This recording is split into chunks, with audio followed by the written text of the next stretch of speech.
Hello, my name's Ed Meyer. I'm on the board of directors of Zane Grey West Society. I'll be the narrator for this presentation entitled Finding Zane Grey Today. Today we'll be addressing 4 items. The first is the brand new Researcher's Guide to the Zane Grey Archives. Next, we'll be talking about a special project that we're considering with the Zane Grey West Society collection. Then we'll be looking at some projects that are in the works. And finally, we'll be looking at some digital highlights that currently exist within the Zane Grey West Society collection. Now, this is what the Researcher's Guide to the Zane Grey Archives looks like. It is an online document. It is not a physical document, so you will not be able to purchase it. However, you will be able to download it for nothing. It was compiled by Jennifer Little, the Cultural Resource Management intern for the Upper Delaware Scenic and Recreational River. It was completed under the direction of Lauren Hopman, the Cultural Resources Program Manager, in collaboration with me on behalf of the Zane Grey West Society. Most of us remember the old card catalogs that we had in our high schools and how cumbersome they were and difficult to learn. Can you imagine how difficult this would be if a researcher had to go to high schools all over the country to get their information? Now, the Research Guide to Zane Grey Archives is like one giant card catalog, except it's dedicated just to Zane Grey. It provides links to online card catalogs of 31 Zane Grey collections around the world, with more than 25,000 images and documents. Were you aware that there are 31 Zane Grey collections? I know I wasn't. These links take you to finding aids that provide you with more information than the old card catalogs. And because they're on the internet, researchers don't have to travel to get the information they need. And they are available from 17 institutions. These include the Delaware Scenic and Recreational River, Brigham Young University, Utah State University, Northern Arizona University, the University of Texas, the University of Oregon, the University of Arizona, Yale University, the University of California at Santa Barbara, the Ohio History Collection, the Library of Congress, the Umpqua Valley Museums, the Palouse Heritage, the New York Public Library, the Australia National Library, the New Zealand National Library, and Ed Pritchard's Zane Grey Gallery. Here's an example of a finding aid that does not include digital images. It's from Brigham Young University's L. Tom Perry collections. And this is a single photograph. It's a photograph of Zane Grey with a horse overlooking a valley in September of 1917. What's important to note here is the area inside the red box. This is the identifier number for this particular picture. So you'll see it's in box 36, folder 11. And it's of the manuscript collection MSS 6081, series 10, some series 3, item 51. Now I know that sounds kind of complicated and bureaucratic, but all you have to do is copy that, put it into an email, and send it to BYU. They'll get back information to you as to what it's going to cost. It's going to be very little. And then you're going to get the picture sent to you. Now, here's their description of that picture. This photograph is of Zane Grey in a hat and chaps holding the reins of a dark saddled horse on a grassy mountainside. In Tales of Lonely Trails, Grey describes this location as the grassy uplands with Whiteley's Peak, Colorado in the distance. It's dated September of 1917. Now, do you have fixed in your mind what that picture might look like? Well, here it is. They downloaded it and sent it to us, and this cost us actually a dime. Now, there's another type of finding aid, and increasingly, institutions are putting digital images online in conjunction with their finding aids. That's what the University of Texas has done. On the left, you can see the 3 cameras. Those indicate in their system that there is an associated digital image. And look at what 2 of them are. The first one is a signed handwritten manuscript of Betty Zane, 404 pages. That's the entire book is online. The bottom one is The Last Trail, but it's titled The Last of the Bordersmen. And again, it's a handwritten manuscript, and it's 323 pages. I wonder what these look like.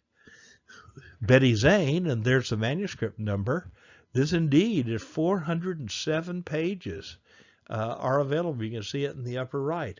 And here's what the first page says. In a quiet corner of the stately little city of Wheeling, West Virginia, stands a monument upon which is inscribed, by authority of the state of West Virginia to commemorate the siege of Fort Henry, September 11, 1782. Does that sound familiar? It should, because that's the actual language in the novel. So now let's take a look at The Last of the Bordermen and see what it has to say. A throng of bearded pioneers, clad in faded buckskin and wearing white-ringed coonskin caps, stood watching the erection of a log cabin. Again, is that the beginning of that novel? And the answer is no, it isn't. This was changed, and there may have been several things that were changed from the original manuscript. Consequently, this could be very interesting to download and read.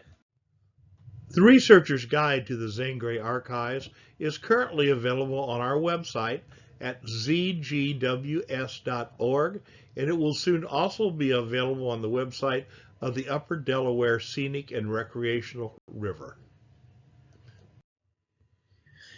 Now let's talk a little bit about the Zane Grey West collection.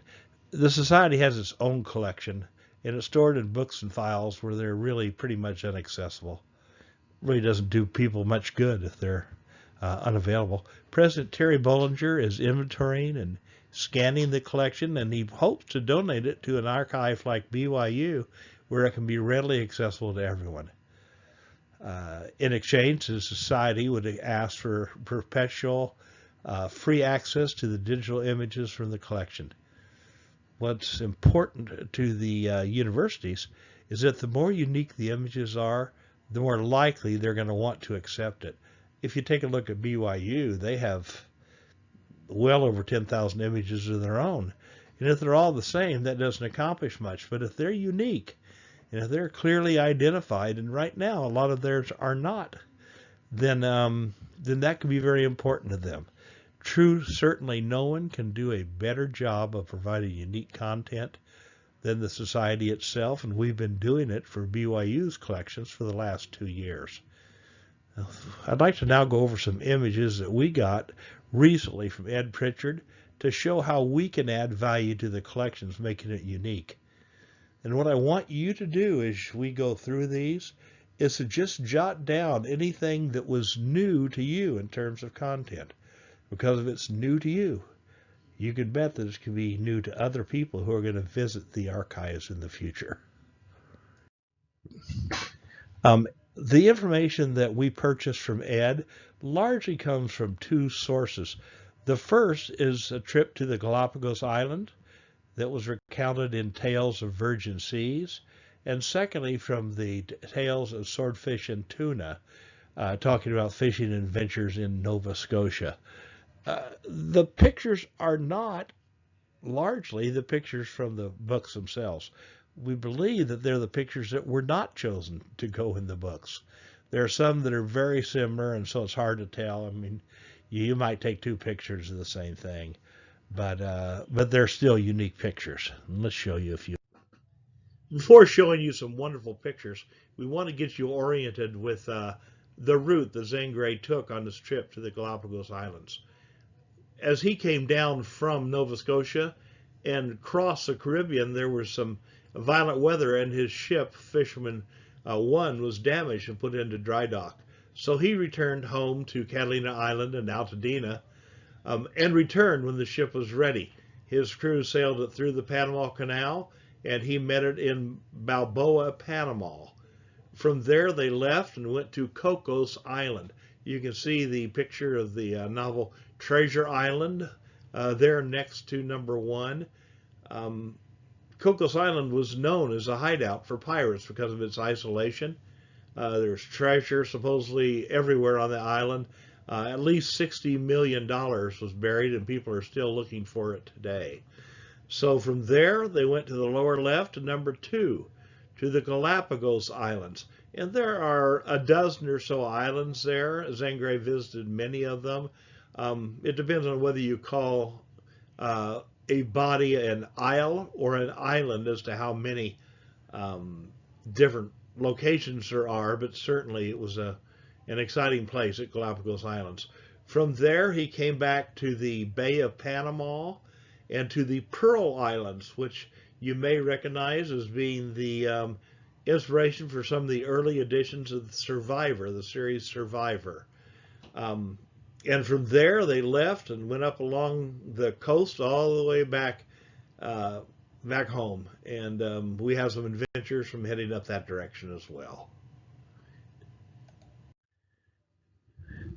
Next, we have an image of a manta ray, a large manta ray, and you can see Zane's launch there on the right, and the crew helping hoist it onto the ship.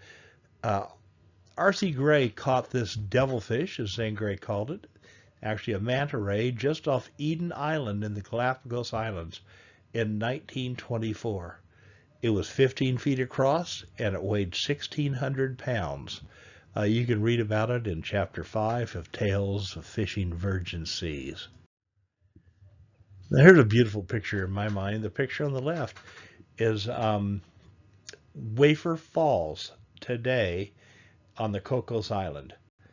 Up in the upper right is Zane Grey's own picture of that same falls with his launch in front of it. His description of this was that where the lacy white waterfalls like downward smoke poured from green blossoming cliffs. Classic Zane Grey.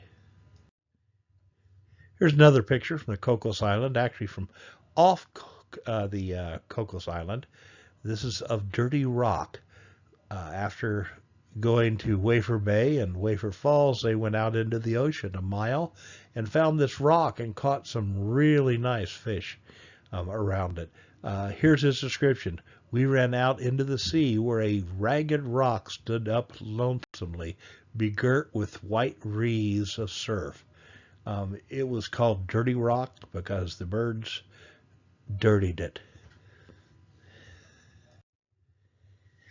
Now here's another picture. The ship launch, is going away from this island. The island is Manuelita Island, which is just off of Cocos Island. Barely off. There's a channel between the two. It shows R.C. Gray in the pith helmet, Zane Grey in the center, and they're headed away from Manuelita Island. And they may have a fish following a lure. We don't know who the third gentleman in the picture was. And here's a classic picture from the Galapagos. A young man, maybe roamer, we're not sure, chasing a marine iguana. You can see that they have a camera set up on the right and a bright red umbrella that you see from time to time. Here's how Zane Grey described it. We found 3 more of them, the iguana, on a short walk down the beach. There was no difficulty in catching one, but it took the main strength of a man to pull him off the lava, and that was on Santa Cruz Island. This is a great picture because it looks like it's got all kinds of little scratches and nicks and everything on it, but it doesn't. Here's Zane Grey's quote, and this is in white Friar items, which is getting up closer to Mexico. When fishing, we entangled our lines with the frigate birds, pulling them down and immersing them. Several we caught and put on deck where they appeared content until their wings dried. Then they flew away. White Friar Islands. I'd never heard of them, but now I have. And here's one of my favorite pictures, mainly because of the glassiness and the reflections in the water. We're not exactly sure where this picture was taken, except we think it may have been off of Eden Island, because Zane Grey talks about how smooth the water on one occasion was. He says, seals barked us from the ledges of Eden Island. The water was gently ruffled in some places and glancingly smooth in others. Green turtles showed in unusual numbers. A single frigate bird soared high above the island. This is a fun picture. It's roamers catching a fish, and Zane Grey's watching it, and it could be anywhere. There's nothing to distinguish this other than Zane Grey's sport jacket and sweater. I mean, he wore whites. He wore tropical whites most of the time he was there, so when would have he been dressing up like that? We believe it may have been very early because he came down on a commercial ship where the dress code is much more formal. And the morning after they took off, the next morning when they sailed out through the Pearl Islands, here's what happened. Zane Grey reports Romer hooked a beautiful dolphin that leaped repeatedly. It was the largest and prettiest I ever saw, weighing about 30 pounds, a glorious blaze of gold, thickly spotted with black. And here's another picture that's unremarkable except for one thing, and that's the canoe in the picture. This again is Zane Grey's launch. Somebody is catching a fish or trying to catch a fish off the side, but there's a canoe there, and there's one place where Zane Grey talks about the canoe. He says, "We went ashore in our canoe. For the first time, I felt like Crusoe on his isle," and he was in Wafer Bay on Cocos Island.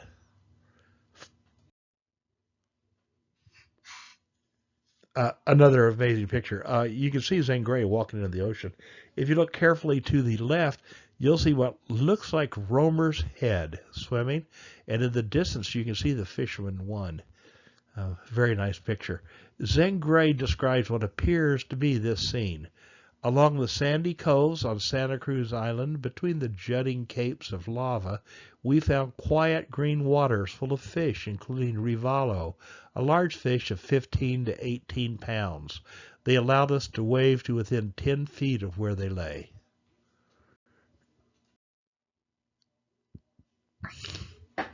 Sometimes there are things that help you identify other pictures. This is a picture of a boat with a colorful umbrella in front of a large rock. Zane Grey writes at one point, "RJ's boat with its red umbrella sometimes soared far above me on the crest of a mountain wave, again dipping out of my sight, not to reappear for long." And that was off the rocks near Zihuatanejo, Mexico.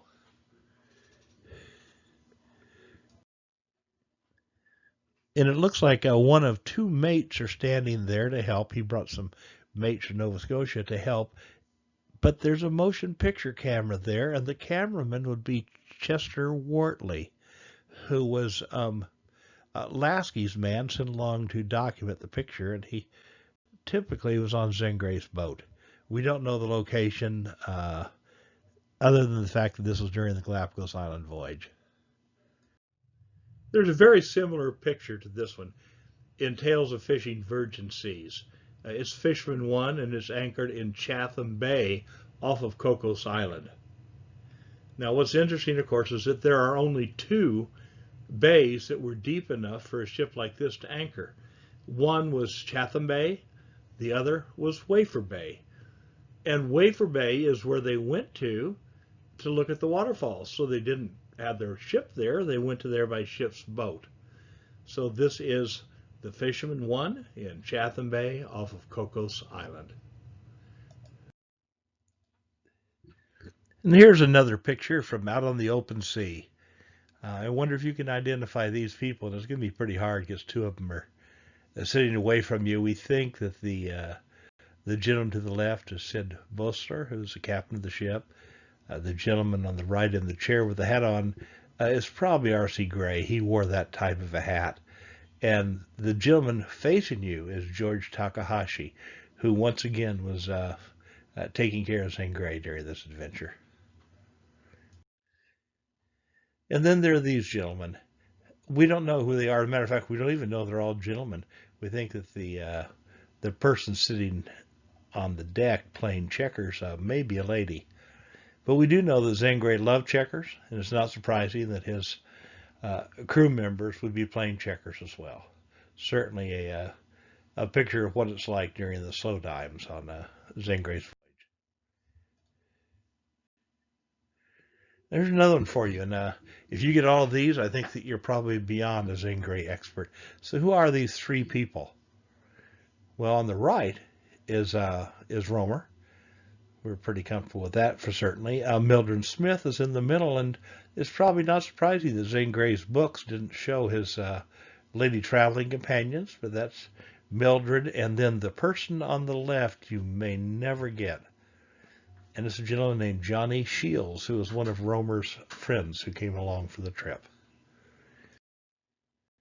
Now let's move on to Nova Scotia.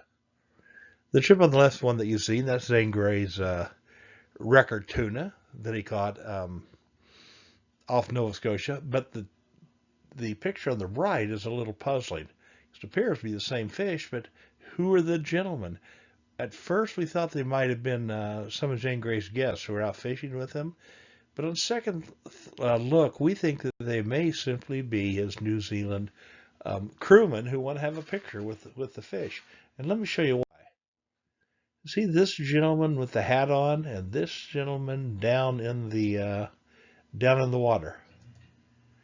Well, those are the same gentlemen that are in those pictures, and our experience is that Zane Grey didn't do a lot of work, and his people on the trips didn't necessarily do a lot of work. He hired the people to do that. Here's another picture of Zane Grey, and that is Zane Grey. It looks like they have some sort of a dolly for moving the tuna, and again, a gentleman who we really can't identify. And here they are pulling the tuna up on the tripod so everyone can get a good look at it. And here's a very interesting picture. We've heard that the dock Zane Grey docked at and went out fishing from was in Liverpool. We've heard it's in Halifax, but we don't believe it is. If you take a look at the picture, and those are Zane Grey's friends sleeping on the dock, getting ready to go out in the morning to go fishing, and look at the lighthouse on the end of it. And then look at the lighthouse in the current day picture. But where's the dock? Where did it go to? Well, we do know that not long after Zane Grey was there, that dock burned down. And then they tried to rescue it, and they built it again, and it blew down or burned down, don't know what happened, and then they decided to move the lighthouse next to the shore and build a stand for it so they wouldn't have to worry about the dock anymore. But this is the dock. We're comfortable with that Zane Grey went to. He describes it in his writings, and he describes it just like this. He describes it as being pretty much right at Shelburne, and it's the Sandy Point Lighthouse, and it's still there, although the dock is long gone. I also thought it would be kind of interesting to show a picture of the boats. These are the boats they went fishing in. I mean, not much more than a rowboat, really, and you think, oh, well, I guess if you want to go out in a bay and go fishing in a rowboat, that's fine. But, boy, I don't know. The fish they caught were amazing. Take a look at this. That's a blue tuna today. Young fellow leaning over to get it. And Zane Grey's was a record. This isn't a record. Can you imagine getting that from basically a rowboat? And then there's this puzzling picture that shows someone from Zane Grey's party fishing in a river while he's in Nova Scotia. Really, in a river. I didn't know he fished in a river, but I do now. And look, here we are with two Atlantic salmon. Loren Gray, in his book Zane Grey, A Photographic Odyssey, actually shed some light on this. He said on the last week of the trip to Nova Scotia in 1924, he managed to fish one of the inland rivers and conquered 2 Atlantic salmon on flies. He was always making plans to go back to Nova Scotia to do more of that fishing. Unfortunately, he never made it. The other thing that's unfortunate is that Zane Grey didn't say which river it was that Zane fished. So I called Nova Scotia and got a hold of a gentleman named Bill Curry. His picture's there, and he's a award-winning nature photographer, and he's a master guide. And he helped me narrow the possibilities. He said, I know that Zane Grey fished the Tuscan and Shelburne river systems, and some others locally like the Annis and the Jordan. And then he said, wait, there's one image that looks like the Marjorie River, which makes sense. since the Marjorie had quite a reputation and held really big fish. And then he finally said, though, that image with the road paralleling the river, I can pretty well name it as the Brook Pool or Tanner's Run, both in the same area of the Marjorie. So what did I do? I contacted the Mangerie Salmon Association, and several thought that the images might actually be from the Mangerie River. So you can look at this one, you can kind of see across the river the road that we were discussing, but others disagreed. Here's the other picture that some of the people wrote there thought looked a lot like the Mangerie River. So the exact location where Zane Grey fished for Atlantic salmon in Nova Scotia is still a little bit of a mystery. Still, we know that he was there, and we know a lot more than we did before. Now I'd like to share with you some projects that we have in the works. Utah State University in their Merrill Kazir library recently purchased a book full of 400 pictures of Zane Grey going to the Rainbow Bridge on one of his trips. And here's a picture of Zane Grey and Louise Anderson. We've contracted with them to digitize and put all of those pictures online, and we hope to see those soon. We're also continuing our work with Brigham Young University and L. Tom Perry collections. This is from the Claire Wilhelm collection. You may remember that Claire was Lillian's sister, and that they were related to Dolly Gray. And this picture has a embossed stamp on the upper left-hand corner that says Zane Grey, and it's a picture of Zane Grey in front of his boyhood home in Zanesville. The point of all these pictures, of course, is to say how much we can bring to the table when we donate a collection to BYU or some other repository. I'd like to finish our presentation by talking about some other digital highlights in the Zane Grey collection. Certainly the digital items in our collection are going to grow over time, but these are of a lot of interest, and I thought you might enjoy them. Perhaps the most significant of the digital information that we have online are all of the past newsletters, going back even before the Creation Society to 1968. Here's a list of the past newsletters that are provided you digitally in their entirety.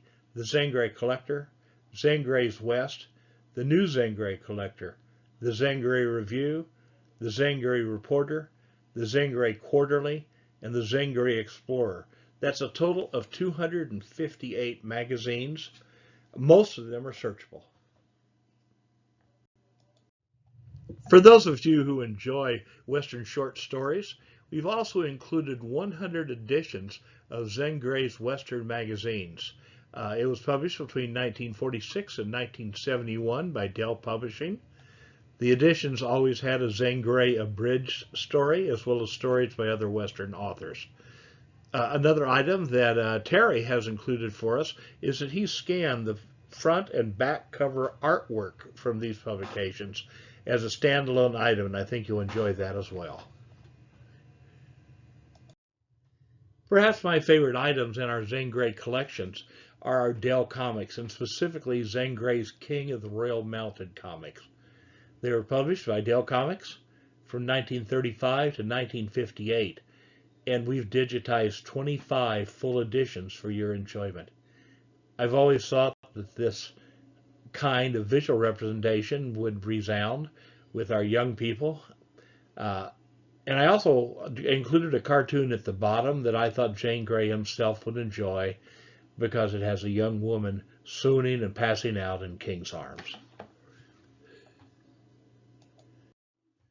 From time to time, our members send us articles and clippings.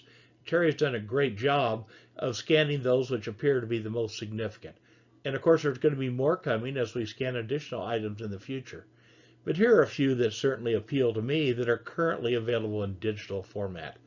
On the left in the picture is Breaking Through, which is by Zane Grey himself.